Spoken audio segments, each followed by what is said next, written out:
E aí, galera? Quem é vivo sempre aparece, né? E estamos aí. Para quem tá chegando agora, eu sou o Caio Lima. E para quem já estava aqui no canal, talvez eu precise falar que eu sou o Caio Lima, porque já devem ter se esquecido de mim. E aí, o que eu resolvi fazer? Eu resolvi aparecer porque eu vim fechar aquilo que Patrícia começou. Patrícia criou a tag do Tigrinho, aproveitando, né, a maravilhosa CPI do Tigrinho, que realmente melhorou muito. Nossa Senhora, ai, coração, melhorou muito a situação das casas de aposta, cassino virtual aqui no Brasil, né? Ajudou a desvendar assim mistérios que são que antes, né, pareciam que eram inescrutáveis para o brasileiro médio. E eu vim fechar o serviço depois de um mês assim para aproveitar que agora com tudo resolvido, com tudo adiantado, a gente sabendo quem é nosso inimigo e tendo ações diretas contra ele, eu posso aqui apresentar uma listinha de livros dentro de temáticas muito bem arranjadas por Patrícia Quartarolo, e assim a gente possa mudar o panorama cultural brasileiro. Que é essa a função do Rede Poderosa. Rede Poderosa, ele muda panoramas, quebra paradigmas, certo? Então, sem mais delongas, vamos começar. Casa de Beth. Um livro em que parece que a personagem principal vai vencer, mas ela só perde. Eu vou trazer um livro aqui que ele tem a sua beleza fincada na derrota, né? E eu acho que ele é um livro que eu já falei bastante aqui, que é O Idiota do Dostoiévski. A gente já começa com um Dostoiévski, assim, né? Tipo, pau! Mas é isso. O Idiota do Dostoiévski, né? Na figura do príncipe Mishkin, e ele literalmente só perde o tempo todo, mas ele é uma figura profundamente boa, né? Uma figura profundamente inocente em vários momentos. A gente chega a passar raiva com a bondade, com a inocência dele diante do círculo que ele estava inserido, né?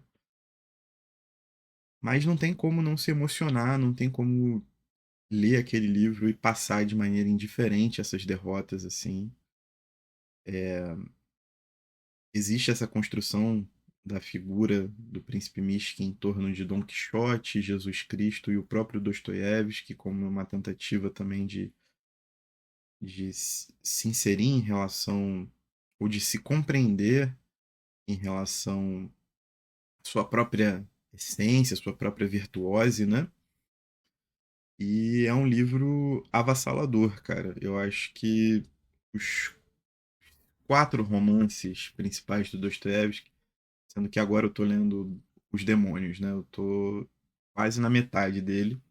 Meu ritmo de leitura tem sido desastroso esse ano, assim, tendo em vista volume, mas pelo menos a qualidade das leituras estão sendo show. Mas eu acho que os quatro romances do Dostoiévski são livros que vão ficar marcados na vida daquele que lê com atenção, que lê com afinco, que lê com vontade de ler, né? Realmente. E eu acho que O Idiota ele vem trazendo um elemento que ele contrasta muito com os principais personagens desses outros grandes livros, né? Essa figura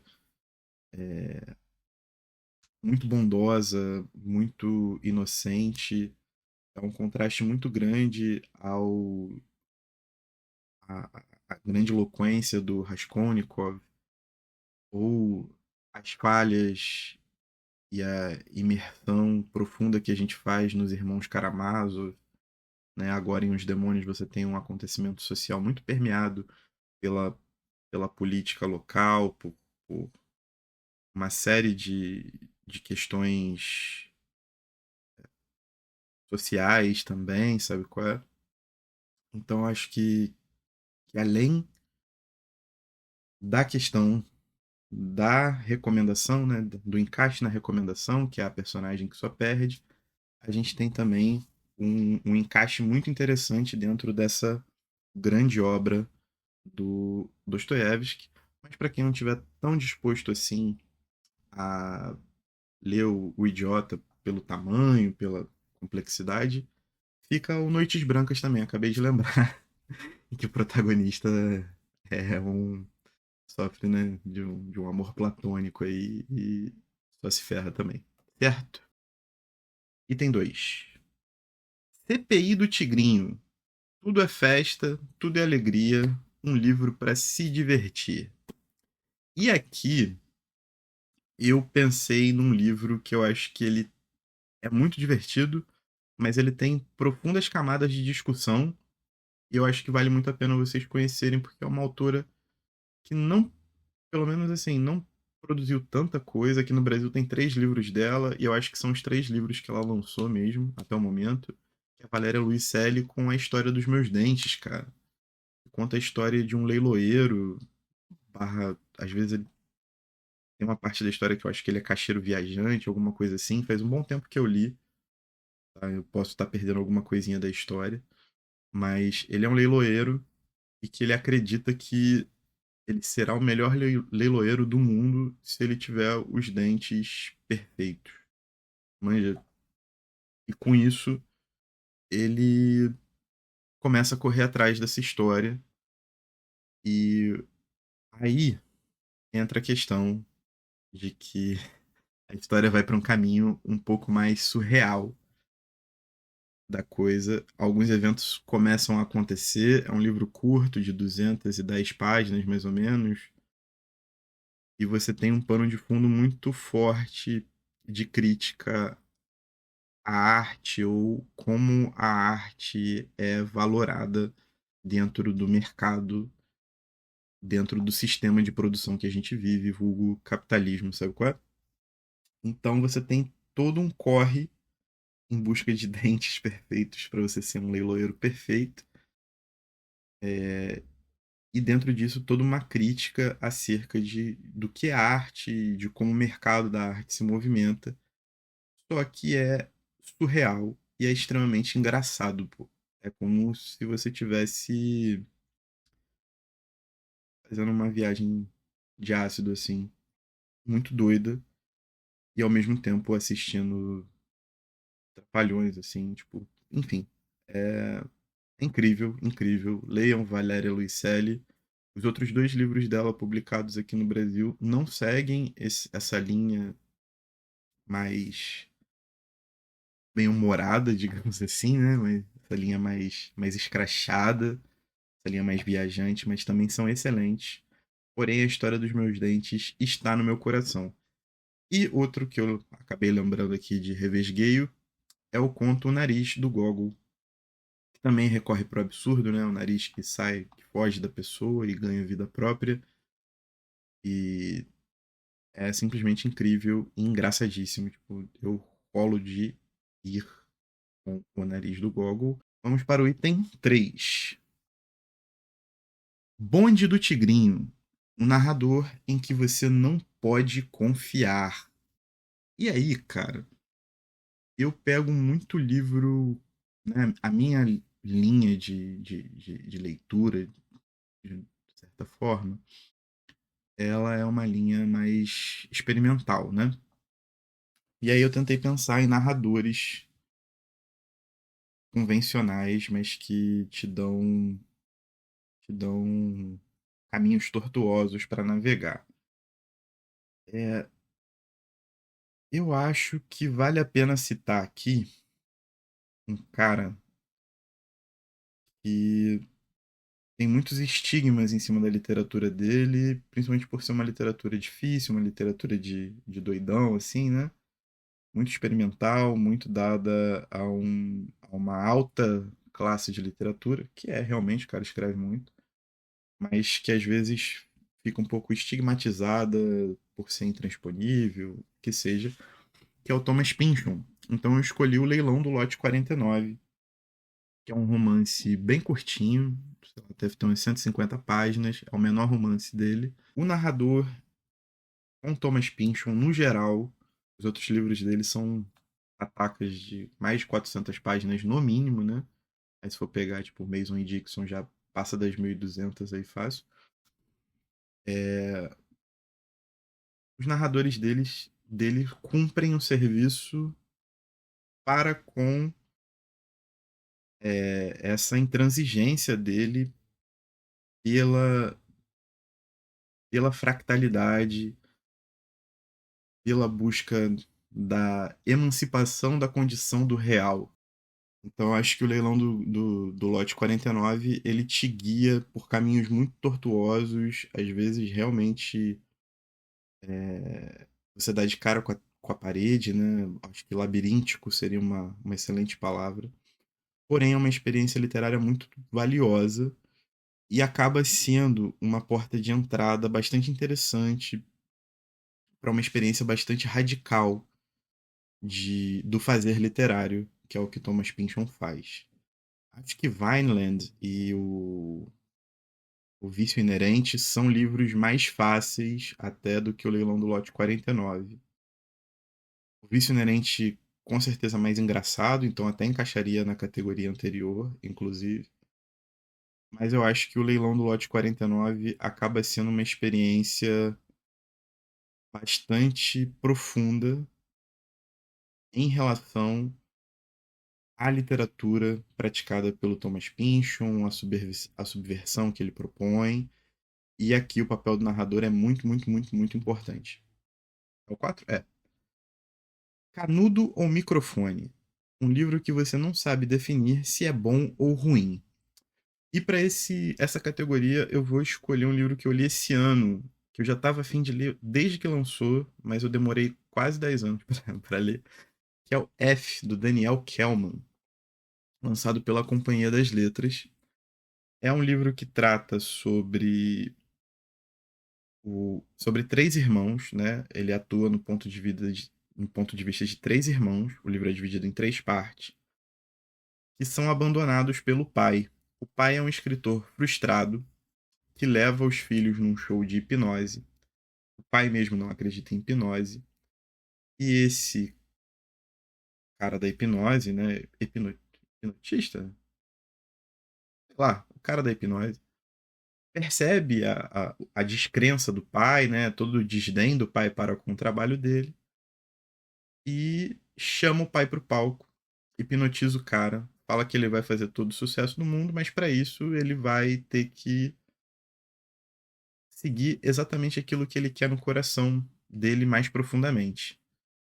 E ele realmente quer ser o escritor de sucesso que ele é, que ele acaba se tornando após, né, o hipnotizador fazer o trampo dele. E os três filhos são abandonados pelo pai e tentam reconstruir suas vidas, né?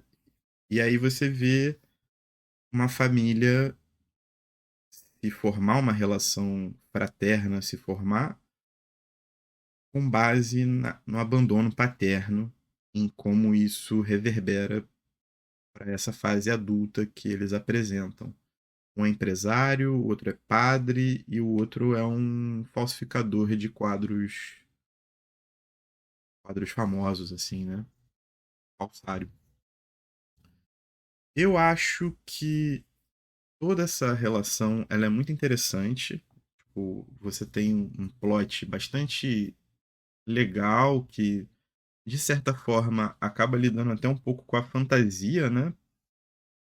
Se você acredita ou não na hipnose, aí é contigo, mas eu acho que ele leva isso a uma última consequência.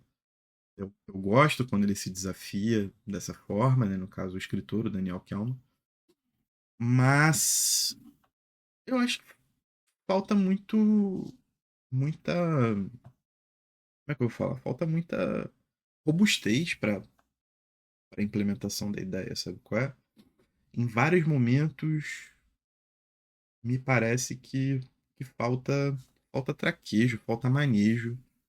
Então, eu gostei da premissa, eu gostei em como o livro é dividido, eu gostei da relação construída entre os três irmãos e esse abandono de alguém que está ali, sabe qual é? O pai é vivo, pai se encontra entre eles têm contato com o pai, eles sabem onde o pai tá,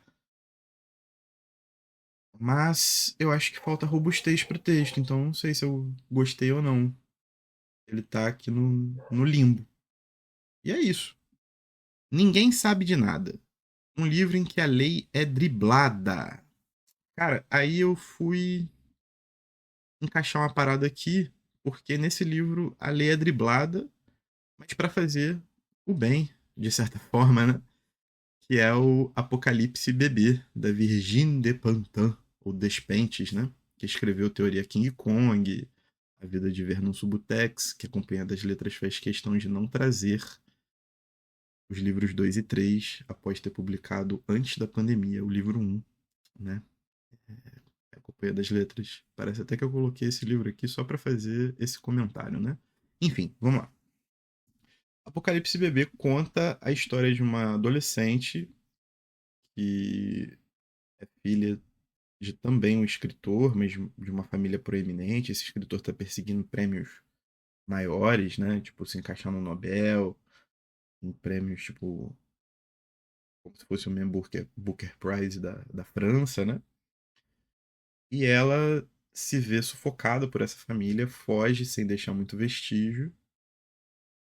E uma fotógrafa ali, tipo, uma detetive particular muito amadora, que realiza casos muito simples, acaba sendo escalada para tentar rastrear essa menina. E junto vem uma detetive particular que é como se fosse uma loba, né? Tipo, a mulher é muito foda e tal.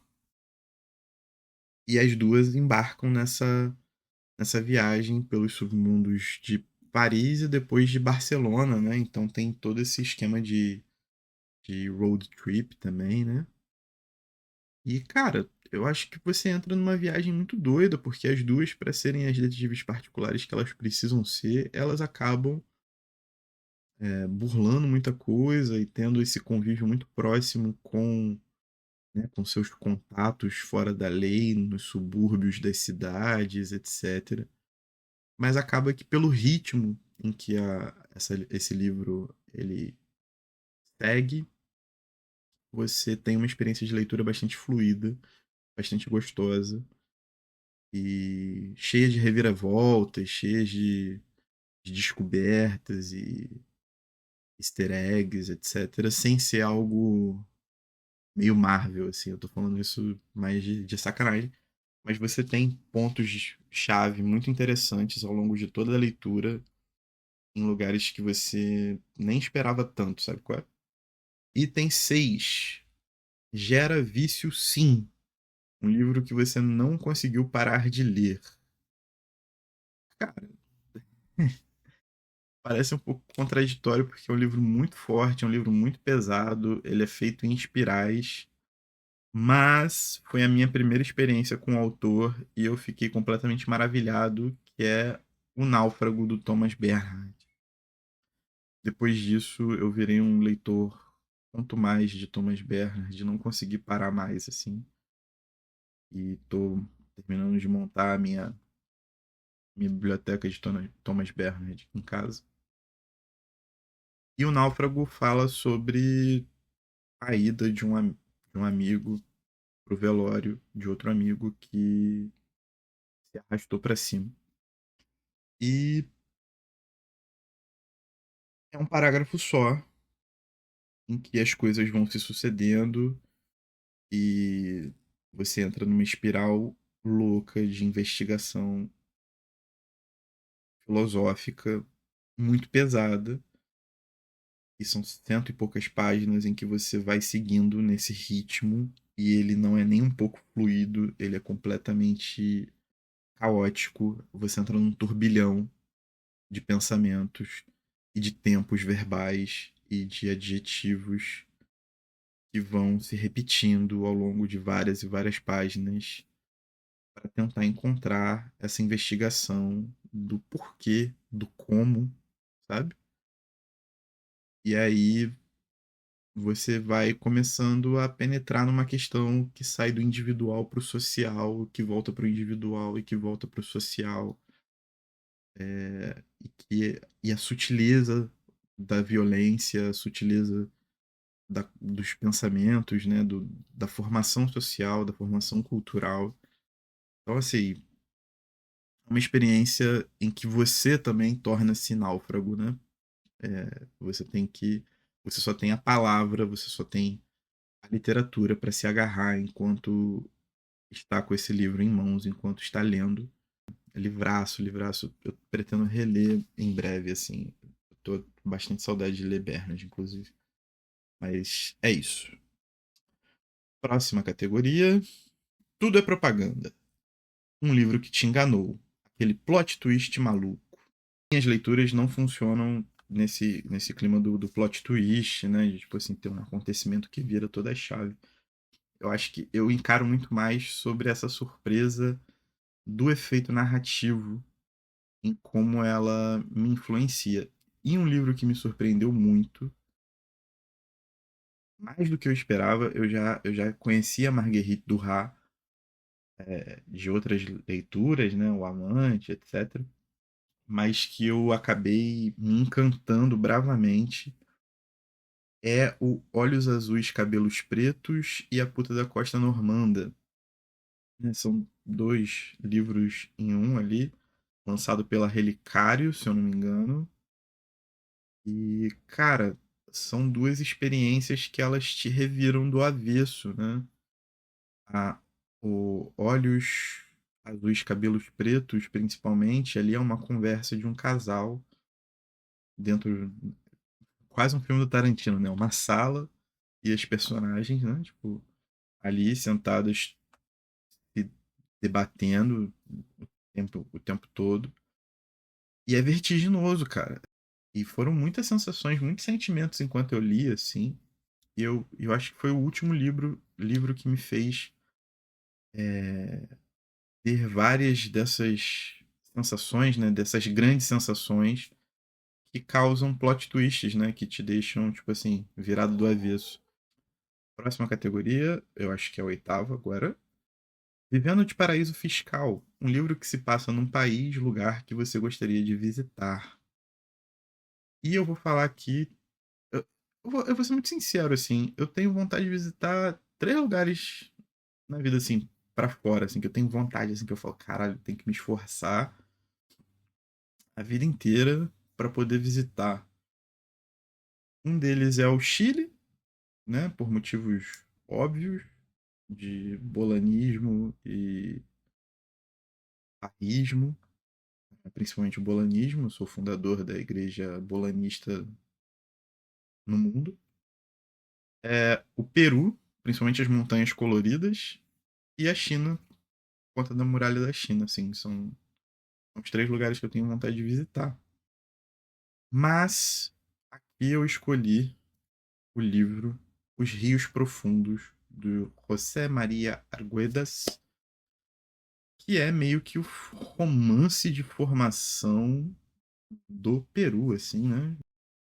E é um livro com profundas camadas históricas, sociais, geográficas, filosóficas.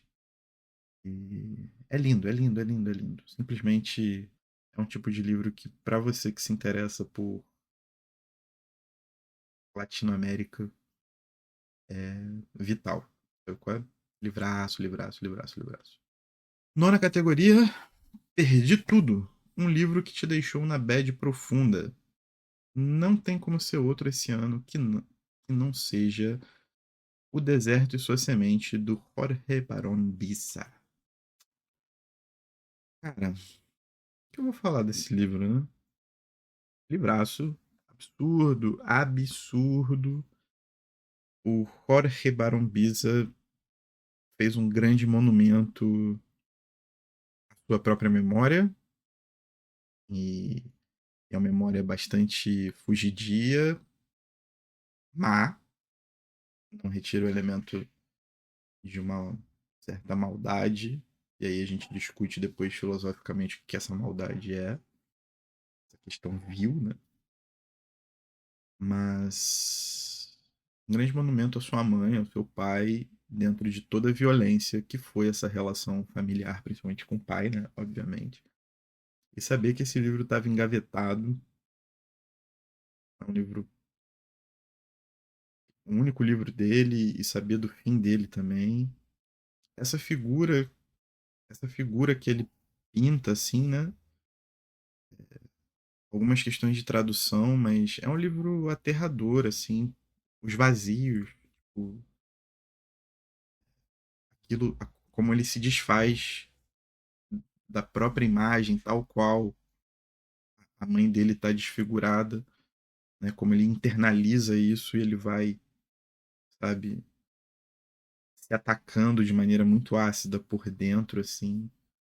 Nossa, tem incríveis camadas, né? Mas faça um adendo muito forte. Se você está numa situação de vulnerabilidade psíquica, seja com você, seja com um parente seu, um amigo, uma pessoa muito próxima, e que você esteja lutando para lidar com isso da melhor maneira, se você não consegue se entender, né, e ter essa prática com você mesmo, talvez não seja o melhor momento para você ler o livro, sabe? Porque é um livro que te coloca nesse espaço vazio, nesse espaço de dúvida, nesse espaço de questionamento profundo. Então, vale a experiência, mas eu faço essa ressalva. Eu não costumo fazer esse tipo de ressalva. Vocês sabem bem disso, quem é antigo aqui sabe disso. Mas nesse livro eu acho que é importante. Beleza? E a última categoria, tudo pelo like, um livro que você concordou com o hype. Eu normalmente espero deixar o hype das coisas passar para poder ler, né? Eu sou um cara anti-hype. Mas eu acho que invariavelmente, quando a gente vai pro livro, a gente justifica se vale ou não o hype que ele teve do lançamento, né, e tudo mais. E eu acho que, pra mim, desse tempo todo, o livro que mais justificou o hype dele, assim, foi uma experiência coletiva e isso transformou, né, as discussões transformaram esse livro em algo ainda maior, é O Vida e Destino, do Vassili Grossman. A gente fez um clube do livro, né, o Clube Porradeiro. Foram 4 ou 5 encontros com pessoas maravilhosas e foi uma experiência de leitura avassaladora, assim. Avassaladora. Que coisa magnânima, que coisa linda esse livro. É, é assim, uma construção completamente absurda. Logo que a gente terminou de fazer o clube, eu acho que foi em 2023, a Companhia das Letras lançou um Stalingrado, que é o prólogo, né? É o outro calhamação que antecede o Vida e Destino. Vida e Destino é absolutamente incrível. Leiam, é uma odisseia sobre a Segunda Guerra Mundial, pelo lado soviético, principalmente. Mas algumas coisas assim me fizeram pensar muito a minha realidade enquanto um funcionário industrial, né? E quando existe a descrição de como os campos de concentração eram construídos e a sala, as câmaras de gás, né? E toda a preparação, complexo para fazer aquilo funcionar. E você se depara com um complexo industrial, né? Você começa a pensar, no meu caso, em todo um arcabouço acerca da crítica da modernidade, né? E aí eu volto para uma série de autores, principalmente poetas, que fizeram isso no século XVIII, século XIX, ali, principalmente século XIX e século XX. Pô, bicho, são imagens fortíssimas, mas extremamente bem descritas, extremamente bem narrado, o entrelaçamento das histórias, a forma como as quase 1000 páginas desse livro conseguem refletir sobre, se não todos, mas a grande maioria dos aspectos de várias vidas, né? E várias vidas comuns, várias vidas possíveis, né? Dentro do que foi essa contingência mais do que vil, mais do que macabra, que foi a Segunda Guerra Mundial, assim. Então, fica a recomendação de leitura. E essa era a última categoria. Não sei quando eu volto, mas eu volto. Eu espero que vocês tenham gostado. Fica o adendo de que não temos planos, mas continuaremos marcando presença para sempre, porque o Rede Poderosa é imortal. Mas estamos aqui nas nuvens e seguiremos voando por aí. Beleza? E tchau.